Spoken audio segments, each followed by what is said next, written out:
बात जून 2033 की है। जोधपुर जाना था और बड़े भाई ने मुझे दिलाया।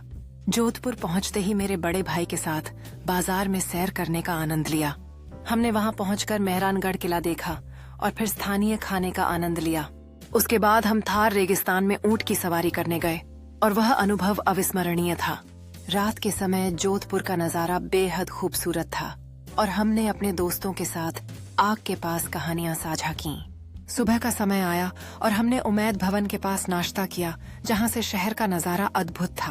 हम जोधपुर की संकीर्ण गलियों में घूमे, जहां स्थानीय लोगों से मिलकर हमें बहुत खुशी हुई। मेहरानगढ़ किले के बालकनी पर खड़े होकर मैंने शहर का खूबसूरत दृश्य देखा और उस पल को जिया। हमने एक स्थानीय उत्सव में भाग लिया और वहां पारंपरिक नृत्य का आनंद लिया। दिन के अंत में हमने जोधपुर की खूबसूरती का आनंद लिया और एक साथ आइसक्रीम का मजा लिया। हमने जसवंत थड़ा के सामने एक साथ सेल्फी ली और उस पल को हमेशा के लिए संजो लिया। अब हम प्राचीन शहर के खंडहरों की ओर बढ़ रहे थे, जहां इतिहास के अनगिनत रहस्य छिपे हुए थे। हमने एक जंगली रास्ता पाया जो हमें प्राचीन संरचनाओं की ओर ले गया और हमारे चेहरे पर उत्तेजना थी।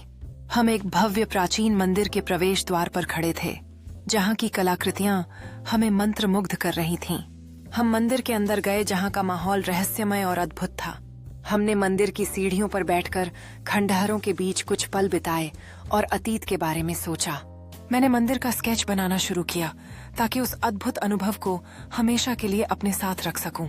हम एक पहाड़ी की चोटी पर खड़े होकर उस अद्भुत दृश्य का आनंद ले रहे थे, जहां अतीत की कहानियां सुनाई दे रही थीं।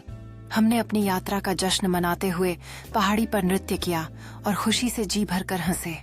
हमने सूर्यास्त के समय एक दूसरे के साथ अपने अनुभव साझा किए और यादों को संजोया। हमने रात के अंधकार में खंडहरों की ओर से वापस लौटते हुए अपने कदमों के निशान छोड़ दिए। हमने अपने कैंप पर पहुंचकर आग के चारों ओर बैठकर कहानियां साझा कीं और दिन की रोमांचक यात्रा का आनंद लिया।